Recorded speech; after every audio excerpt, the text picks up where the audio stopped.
In our slides is the word school, because we are a teaching and learning laboratory for imagination and inquiry. We're also a state agency. We were actually founded by the state of Illinois with two legislative charges. The first is to provide a uniquely challenging education for the top mathematics and science students in Illinois. So we are a residential school. The students come from across Illinois, every corner of Illinois, from urban Chicago to downstate Farina. And Farina, not unlike Cedarville, I don't even know if it has 3 stoplights in it. They come from all over. We have 650 students on campus. But our second legislative charge is to stimulate excellence in mathematics and science throughout the entire state of Illinois. So in a given year, we will serve about 2,000 students who don't attend IMSA. Students in grades 4 through 9 primarily. Our campus is just 10th through 12th graders. And we'll serve about 400 to 500 teachers across the state of Illinois. We have a bold new strategic plan. We talk about personalized learning for our students on campus. But for our outreach, we talk about expansion and innovation to provide opportunities and access for the thousands of talented students across the great state of Illinois. And after this, ideally beyond, as we look to network with the other institutions here. And I don't have a remote, so I'm just going to have to go on to the next one. Sorry, thank you. Oh, there it is. Not that I could use it anyway. Okay, got it. Thanks. So we use a Cambridge model for strategic planning, which by definition means your mission statement is really long, which has some problems. So, but the first part about our the mission, the world's leading teaching and learning laboratory for imagination inquiry, that's really our aspiration. What everybody at IMSA knows, including our 650 students, is our reason for being, our central purpose, which is there in blue, to ignite and nurture, I don't even have to read this slide, creative, ethical, scientific minds, and at this point I ask all the students to fill it in, that advance the human condition. And I know that's what brought us here today too, because we believe that through mathematics and science we can make people's lives better. So that's our mission, about advancing the human condition, and we have some really nifty ways of doing that. And I pointed something. There we go. So when we talk about imagination, inquiry, innovation, and action, what you'll see when you come to IMSA is you won't see students sitting in desks. You'll see kids learning and doing. We had 9 legislators on campus for 9/11, and one said, the students are actually learning how to think. Where are the rows? Where are the desks? What they see are laboratory activities. Our first course, our initial course, or one of our 2 initial courses actually in science, it's not biology, and Leon, with Leon here, I can't even say it's physics first. But what it is, it's methods in scientific inquiry, taught by Joe Trena, one of the teachers who teaches over here, and Diane Hinterlawn, our science department chairman. Methods in scientific inquiry is we teach kids how to do science. See, we distinguish between real science and school science. They learn how to read scientific literature. They learn some statistical tests. They learn how to develop a hypothesis, and then they have to not only conduct an experiment with a team, but they have to present it as well. We teach them how to communicate their findings. That's their initial class, one of their 2 initial classes. The second one is a combined biology, chemistry, and physics class. So what else they do with this? Thanks to Branson Lawrence, who's over here, last year, and our students, because it was their idea, started the IMSA Energy Center, because they are going to be the ones to solve the issues of climate change. And so they said, Dr. McGee, we really want to work on this. And Dr. McLaren, our principal and vice president of academic programs, we want to work on energy. So what the students did is literally build an energy house.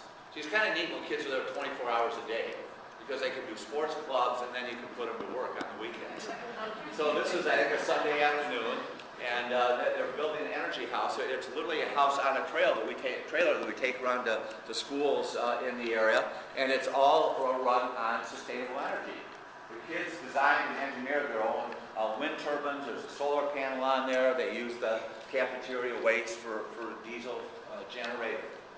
Our kids also, as part of advancing the human condition, we want them to teach other students.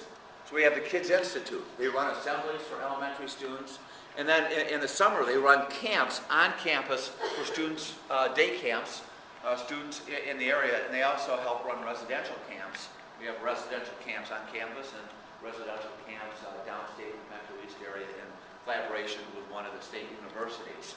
That's the Kids Institute. So I love that last presentation, or the last three presentations talk about how do you get kids interested in mathematics and science. We find a good way to do is have our students teach younger students.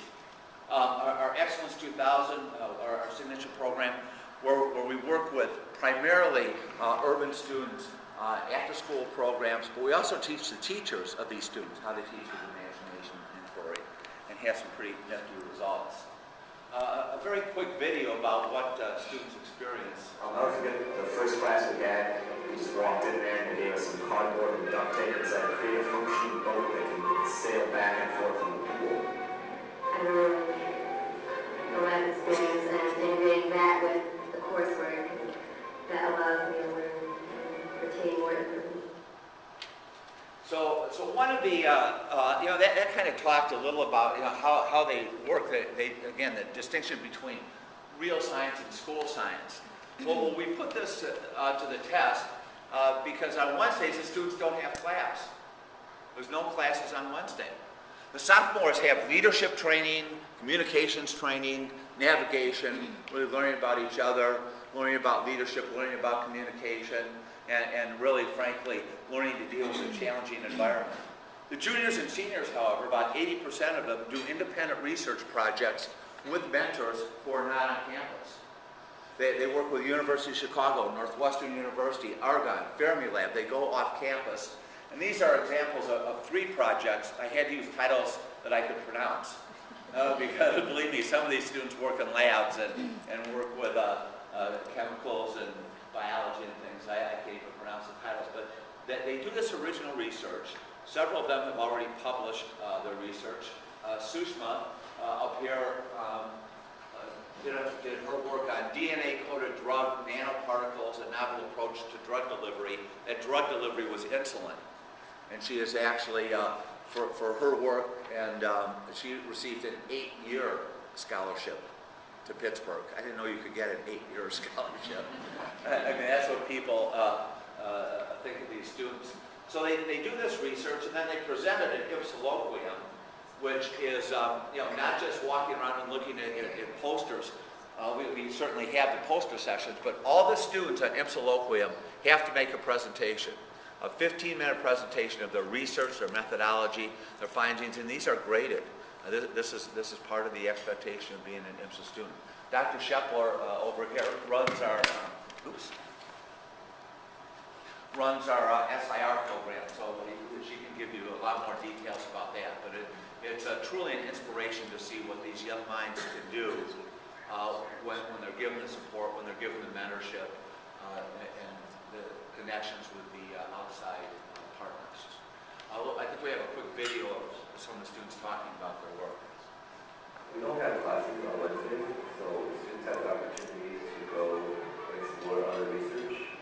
They have this unique experience of witnessing actual scientific research being conducted in their partner, and very often they contribute to it in a significant way. I had a mentorship at Loyola University Medical Center. The U.S. Hispanic Leadership Institute. The Rehabilitation Institute in Chicago. Because of the research that I did at this mentorship, I went to 2 international science fairs, one in Korea and one in